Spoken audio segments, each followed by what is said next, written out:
all this tough fast.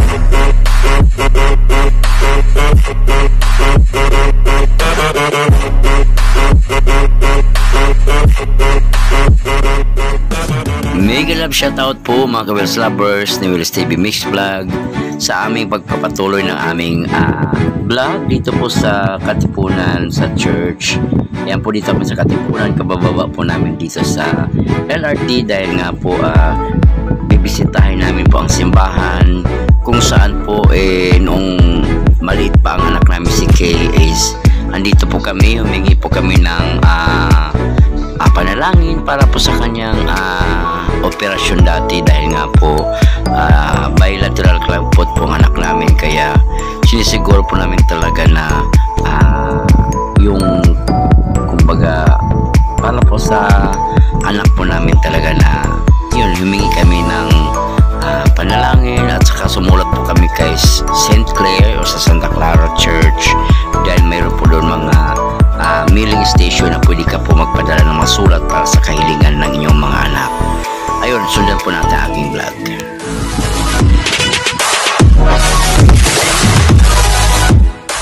Ayan, dito na kami sa simbahan ng St. Clair, Santa Clara. Dito po kasi nagtanong po kami sa guard, may schedule po kasi ng mass dito. So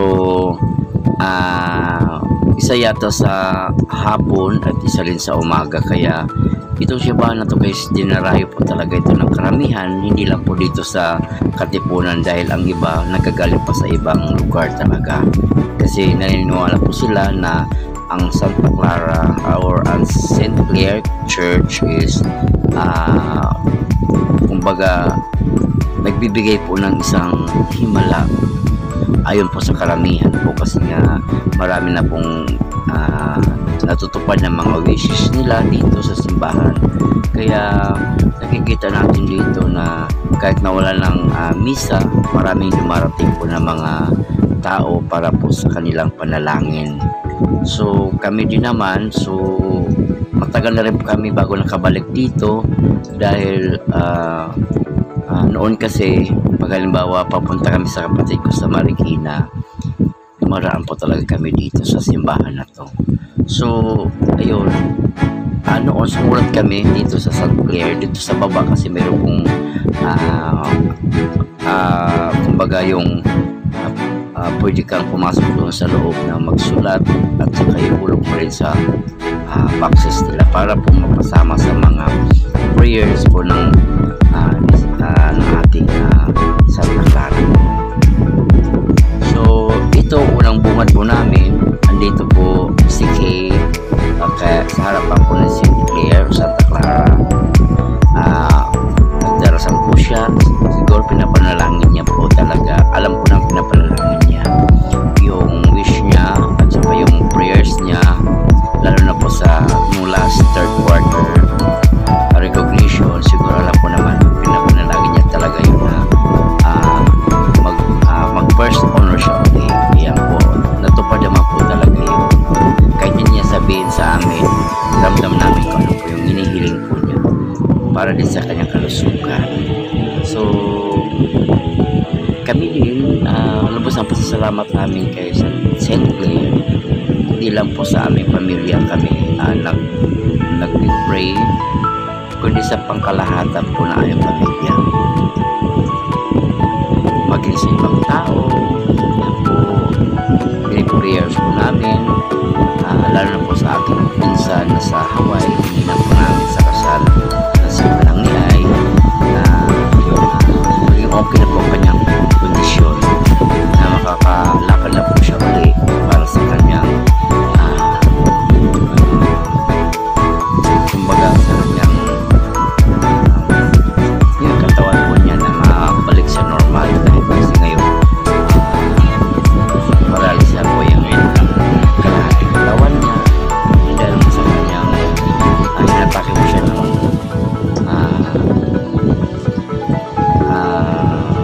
yung sakit po ng biglang hinatake po siya. So thank you po Mama Clara sa baba. Salamat po dahil na po ang mga prayers po namin namin talaga sa inyo Dito, is granted po talaga lahat.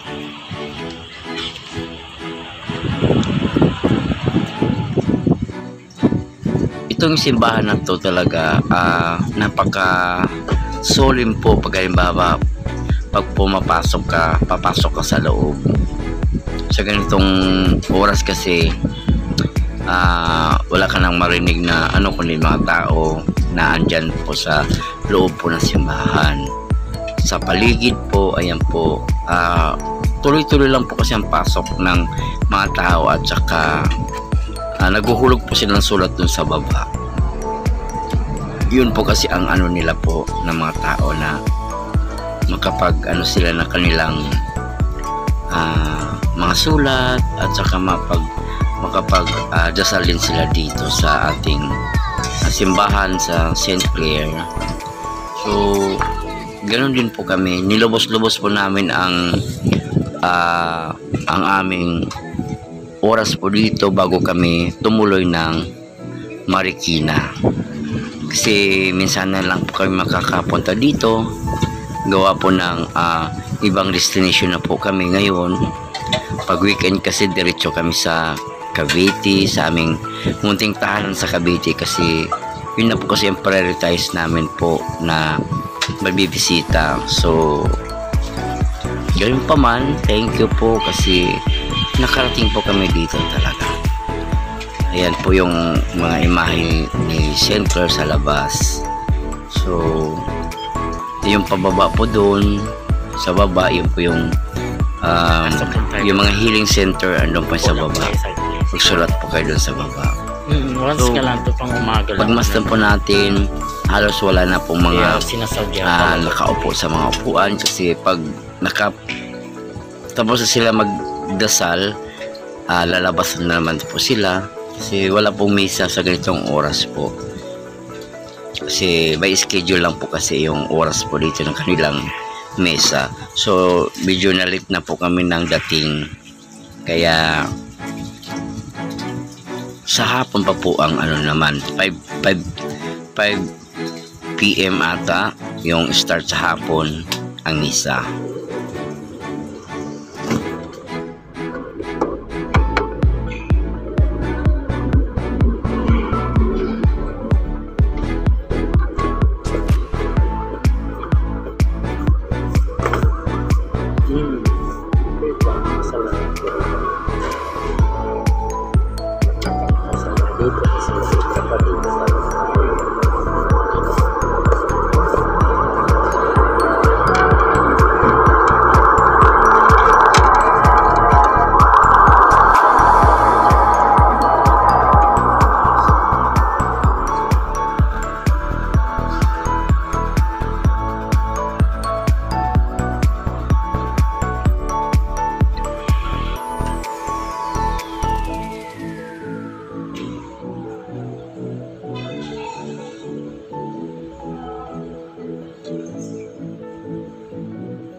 natin sa pagbalik ko doon sa may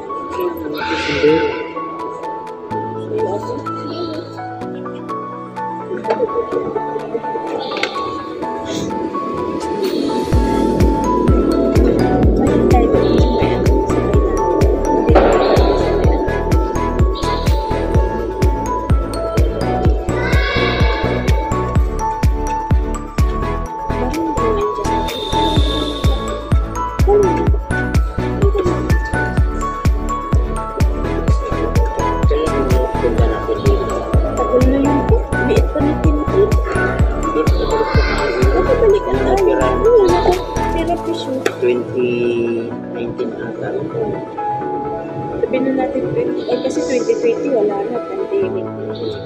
Ako nakabalik pa dito. Nakabalik Yung ito na lang po dito. Sulol pa rin. Sabi ko kasi, tayo.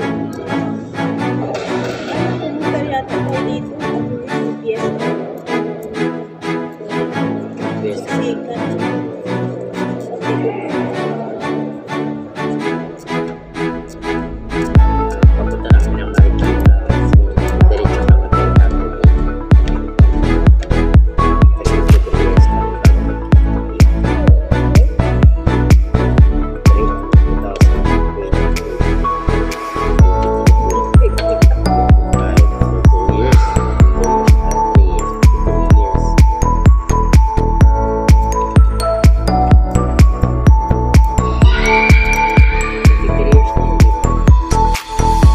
Maraming salamat po, Lord.